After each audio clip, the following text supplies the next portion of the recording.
Hello दोस्तों, कैसे हैं आप। आज हम सब फाइनाइट और नॉन फाइनाइट वर्ब के बारे में जानेंगे। मैं आपका दोस्त नितेश कुमार फ्रॉम ग्रामर मंत्रा।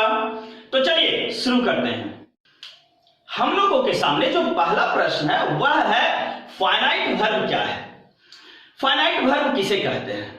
वह वर्ब जो सब्जेक्ट के नंबर, पर्सन तथा टेंस के अनुसार अपने स्वरूप को बदल लेता है, वह फाइनाइट वर्ब कहलाता है। दैट मीन्स फाइनाइट वर्ब वह वर्ब होगा जो सब्जेक्ट के अनुसार अपने आप को बदलेगा। चलिए इसे डेफिनेशन से समझते हैं। Those verbs that change their forms with the number, person or tense of the subject is called finite verb. वे सभी verbs जो सब्जेक्ट के नंबर, पर्सन और टेंस के अनुसार अपने आप को बदल लेते हैं। दैट मीन्स वे सभी वर्ब जो सब्जेक्ट के नंबर, पर्सन और टेंस के अनुसार अपने आप में बदलाव लाते हैं, वे सभी वर्ब फाइनाइट वर्ब के कैटेगरी में आते हैं। चलिए इसे कुछ एग्जांपल की सहायता से समझते हैं। पहला कह रहा है ही इज अ डॉक्टर, वह एक डॉक्टर है। दे आर प्लेयर्स, वे सभी खिलाड़ी हैं। शी वॉज टीचर, वह टीचर थी। आई एम एन इंजीनियर, मैं एक इंजीनियर हूं। यू वेर कारपेंटर, तुम कारपेंटर थे। यहां सभी सेंटेंस में सब्जेक्ट के रूप में अलग अलग फॉर्म्स आए हैं।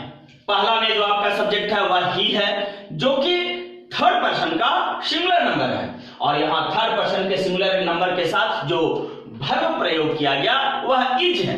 चलिए दूसरे एग्जांपल की ओर। दे आर प्लेयर्स, जिसमें दे थर्ड पर्सन का प्लूरल नंबर है और उसके साथ प्रयोग होने वाला वर्ब आर है। चलिए अगले एग्जांपल की ओर चलते हैं। शी वाज टीचर, वह टीचर थी। तो यहां सब्जेक्ट के रूप में सी, जो कि थर्ड पर्सन सिंगुलर नंबर है, और उसके अनुसार जो वर्ब प्रयोग किया गया वह वाज है।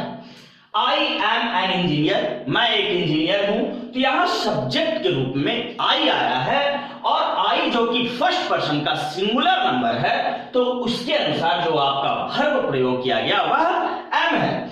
यू वेर कारपेंटर, तो यहां सब्जेक्ट के रूप में यू आया है, जो कि सेकंड पर्सन का सिंगुलर या प्लूरल दोनों फॉर्म में प्रयोग किए जाते हैं, और उसके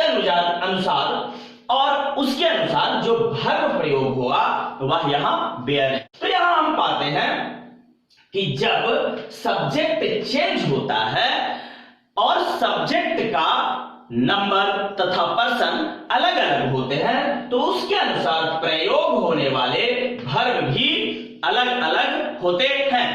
चलिए कुछ एग्जांपल देखते हैं कि किस प्रकार जब टेंस बदलता है तो वर्ब अपने फॉर्म को चेंज करता है। किस प्रकार जब टेंस बदलेगा तो फाइनाइट वर्ब अपने आप को चेंज करेगा। जैसे बी प्ले क्रिकेट, यह सेंटेंस सिंपल प्रेजेंट टेंस का सेंटेंस है, जिसमें सब्जेक्ट के रूप में वी आया है।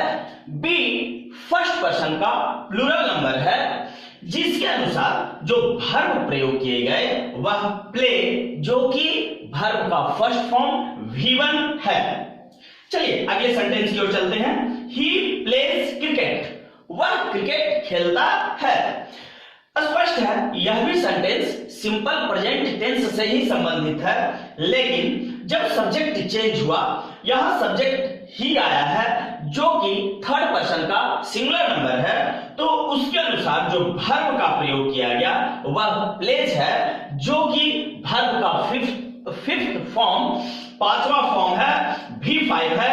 तो हम पाते हैं कि टेंस समान होते हुए भी जब सब्जेक्ट चेंज होता है तो उसके अनुसार भी वर्ब चेंज होते हैं। चलिए अगले एग्जांपल की ओर चलते हैं। प्ले क्रिकेट, वे लोग क्रिकेट खेले। यह सिंपल पास्ट टेंस का सेंटेंस है, और सिंपल पास्ट टेंस का सेंटेंस होने के कारण इसमें जो वर्ब प्रयोग किया गया है वह V2 है, वर्ब का सेकंड फॉर्म है। सिंपल पास्ट टेंस में सब्जेक्ट के स्थान पर कोई भी हो, वह first person, second person, third person, singular number, plural number कोई भी हो, हमेशा वर्ब के रूप में V2 का ही प्रयोग होगा। तो हम यहां देखते हैं कि जब टेंस चेंज हुआ, यहां टेंस के रूप में सिंपल प्रेजेंट टेंस था, यहां टेंस के रूप में सिंपल पास्ट टेंस आया। तो हम पाते हैं कि जब टेंस चेंज होता है तो भी वर्ब का स्वरूप फाइनाइट वर्ब में चेंज होता है। तो यहां हम पाते हैं फाइनाइट वर्ब में कि जब पर्सन, नंबर चेंज होते हैं सब्जेक्ट का, तो उसके अनुसार वर्ब चेंज होता है। जैसे ही के साथ इज, दे के साथ आर, सी के साथ वाज, आई के साथ है, यू के साथ वेयर। सब्जेक्ट चेंज हो रहा है, सब्जेक्ट का पर्सन और नंबर चेंज हो रहा है, तो उसके साथ वर्ब भी चेंज हो रहे हैं। तो ऐसे वर्ब फाइनाइट वर्ब कहलाएंगे, अर्थात is, are, was, am, were, ये इन सभी सेंटेंस में फाइनाइट वर्ब हैं। उसी प्रकार जब सेंटेंस का टेंस चेंज होता है तो फाइनाइट वर्ब टेंस के अनुसार अपने स्वरूप को बदलते हैं। हमारा दूसरा प्रश्न है, नॉन फाइनाइट वर्ब क्या है? वे वर्ब जो सब्जेक्ट के नंबर, पर्सन तथा टेंस के अनुसार नहीं बदलते हैं। अर्थात जो वर्ब नंबर, पर्सन, टेंस के बदल जाने के बाद भी अपने आप में कोई बदलाव ना लाए, जो वर्ब नहीं बदले, वह वर्ब नॉन फाइनाइट वर्ब कहलाता है। चलिए इसे डेफिनेशन से समझते हैं। Non finite verb those verbs that do not change their form with the number, person of the subject is called non-finite verb। Way verb जो सब्जेक्ट के नंबर, पर्सन और टेंस के बदल जाने पर भी अपने फॉर्म में किसी प्रकार का बदलाव नहीं लाता है, वह वर्ब नॉन फाइनाइट वर्ब कहलाता है। स्पष्ट हुआ? जो ना बदले, जो वर्ब ना बदले, नॉन फाइनाइट वर्ब। तो चलिए इसे कुछ एग्जांपल की सहायता से समझते हैं। We want to play cricket, he wants to play cricket, they wanted to play cricket। यहां सब्जेक्ट हर सेंटेंस में चेंज है, परंतु यहां एक verb to play, to play, to play change नहीं है। यह सब्जेक्ट तथा टेंस चेंज हो जाने के बाद भी हर सेंटेंस में एक समान रूप से है। तो यह वर्ब नॉन फाइनाइट वर्ब कहलाएगा। जो सब्जेक्ट के चेंज हो जाने के बाद तथा टेंस के चेंज हो जाने के बाद भी अपने फॉर्म में किसी प्रकार का बदलाव नहीं लाता है, वह वर्ब नॉन फाइनाइट वर्ब कहलाता है। चलिए 2 प्लस V1 फॉर्म यहां देखते हैं। हर सेंटेंस में 2 प्लस V1 प्ले क्या है? V1 फॉर्म है। तो 2 प्लस V1 फॉर्म ये इंफिनिटिव कहलाता है।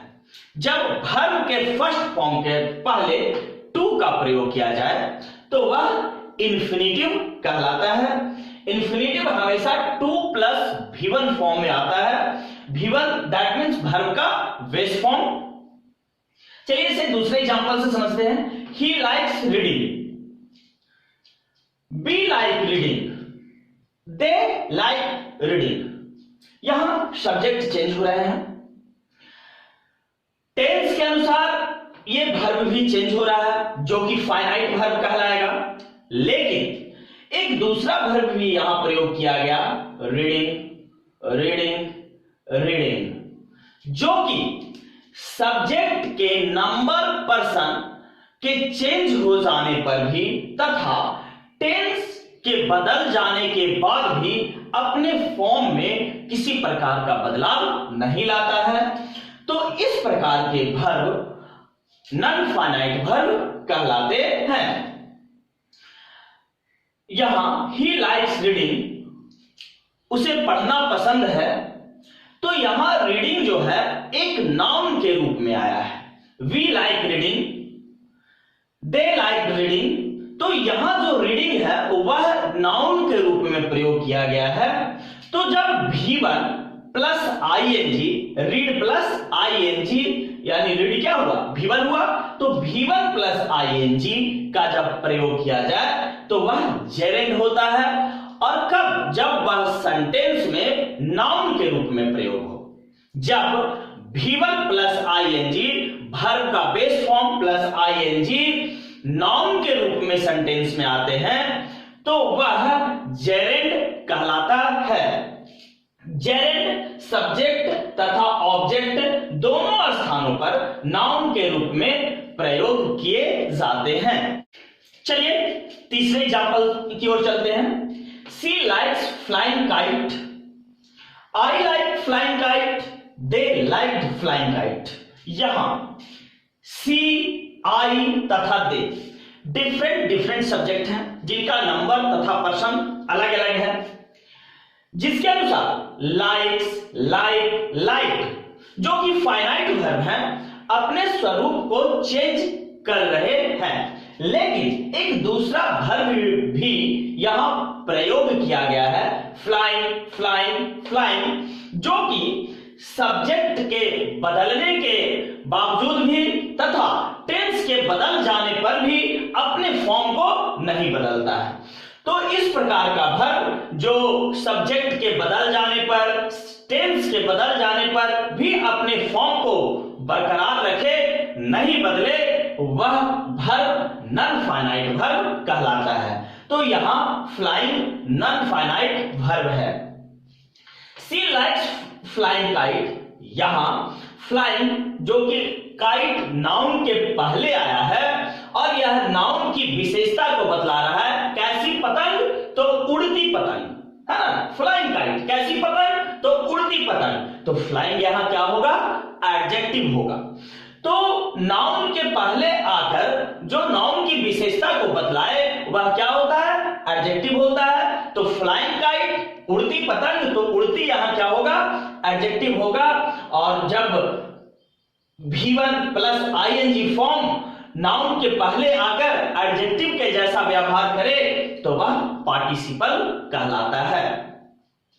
तो V1 प्लस ing फॉर्म जो कि नाउन के पहले आकर यहां नाउन की विशेषता बतलाने की काम कर रहा है, तो यह आपको पार्टिसिपल कहलाएगा। पार्टिसिपल एडजेक्टिव के रूप में प्रयोग किए जाते हैं। तो हम पाते हैं वर्ब का बेस फॉर्म ing के साथ जुड़कर जेरेंड भी बनाता है तथा पार्टिसिपल भी बनाता है। लेकिन जेरेंड सेंटेंस में सब्जेक्ट तथा ऑब्जेक्ट दोनों के स्थान पर आकर नाउन के रूप में प्रयोग होता है। लेकिन पार्टिसिपल नाउन के पहले आकर एडजेक्टिव के रूप में प्रयोग किया जाता है। तो इस प्रकार इंफिनिटिव, जेरेंड तथा पार्टिसिपल नॉन फाइनाइट वर्ब होते हैं। यह वीडियो पसंद आए तो लाइक कीजिए, सब्सक्राइब कीजिए तथा शेयर करना ना भूलें। Thank you.